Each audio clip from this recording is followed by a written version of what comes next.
पूर्णमदः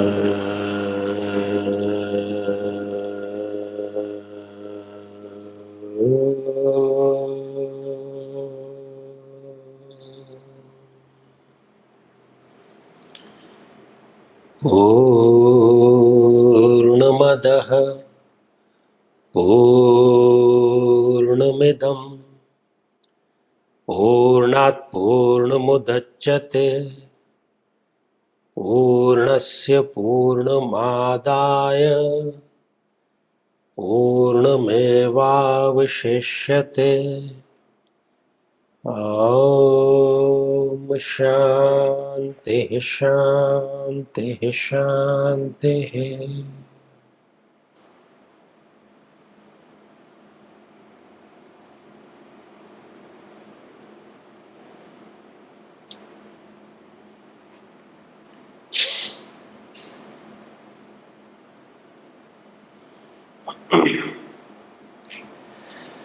साथियों, जब चर्चा निष्काम कर्म योग की चल रही थी तब एक प्रश्न आया था कि जो निष्काम कर्म योगी है उसको इसका अर्थ भी पता लग गया है कि निष्काम कर्म योग है क्या,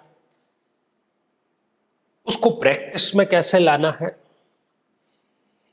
लेकिन एक मूल प्रश्न ये रह गया कि यदि वो कोई सगुण उपासना करना चाहे, अपने आराध्य अपने इष्ट का चयन करना चाहे, तो सांकेतिक रूप में, सिंबॉलिक रूप में वो किसकी आराधना करे जिससे कि उसको निरंतर ऊर्जा, निरंतर उत्साह मिलता रहे।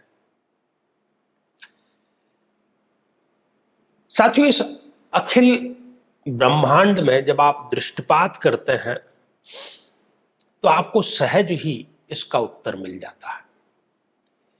निष्काम कर्म योग का और इसका निरंतर और सतत उदाहरण हमें प्रत्यक्ष रूप से सूर्य नारायण में देखने को मिलता है।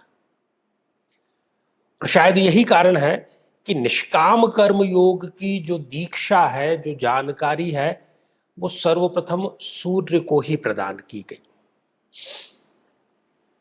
योग के जितने भी रूप हैं, चाहे वो ज्ञान योग हो, भक्ति योग हो, राज योग हो, प्रेम योग हो, सभी प्रकार के योगों का सम्राट निष्काम कर्म योग को माना गया है, जबकि आप आसक्ति रहित कर्म करते हैं। और सम्राट इसको यूं ही नहीं माना गया, सब प्रकार के योगों का समन्वयात्मक इंटीग्रेटेड रूप निष्काम कर्म योग में स्वतः ही सम्मिलित हो जाता है।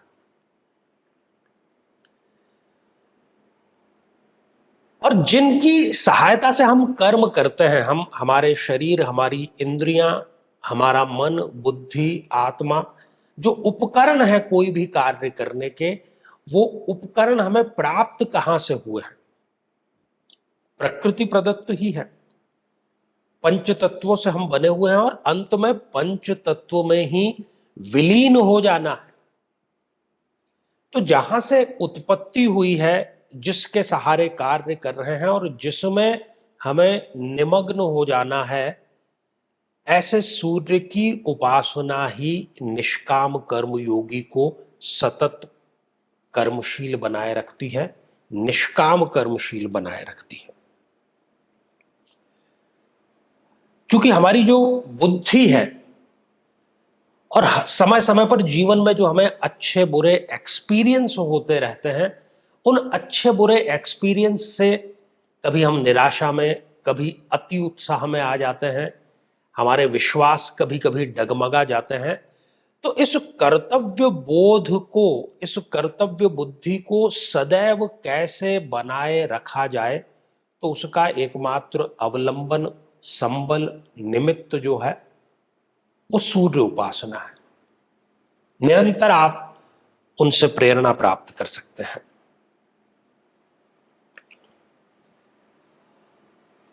और एक बार जब अभ्यास हो जाता है तो आप स्वयं इस बात के साक्षी बनेंगे कि निष्काम कर्मयोग न केवल सुगम है, बल्कि शीघ्र फल प्रदाता है और आप यदि कर्म के फल की आशा रखते हैं, आशा से ही चिपके रहते हैं,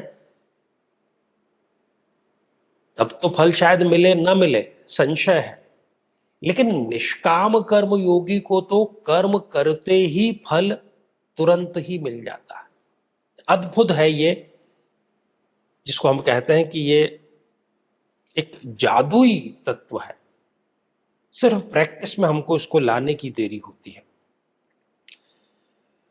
तो जो हम लौकिक रूप से जो यज्ञ करते हैं, जो हम भौतिक रूप से जो मटेरियलिस्टिक यज्ञ करते हैं, वो भी यदि सम्यक आहुति उचित मंत्रों के साथ में दी जाती है, तो वो मंत्र और वो आहुति कहीं ना कहीं सूर्य तक पहुंचती अवश्य है। तो सभी प्रकार से, चाहे वो सगुण उपासना हो, निर्गुण उपासना हो, वो सूर्य की ही उपासना है। तो यदि निष्काम कर्म योगी के मन में ये संशय है, तो उसका संशय ये दूर हो जाना चाहिए और किसी योग्य गुरु के माध्यम से गुरु दीक्षा प्राप्त करके गुरु के सानिध्य में सूर्य उपासना शास्त्र सम्मत है, व्यवहारिक है और अनुभव के तल पर खरी है। फिर कोई कारण नहीं कि कहीं से निराशा की एक बूंद भी आपको स्पर्श कर सके।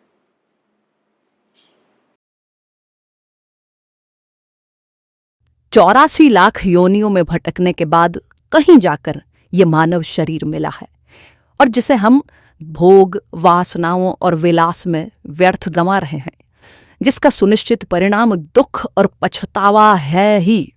जब तक जीवन है, सुख और दुख का ये क्रम तो चलता ही रहेगा, लेकिन गुरुदेव के आशीर्वाद से आप सदैव आनंदित, हर्षित और प्रसन्न बने रह सकते हैं। ये एक पुनर्जीवन के समान है। परम पूज्य गुरुदेव आचार्य चंद्रकांत जी से गुरु दीक्षा प्राप्त कर अपने जीवन को सार्थक बनाएं, ताकि आपको अलौकिक, पारलौकिक और सांसारिक सभी सुखों की प्राप्ति हो सके।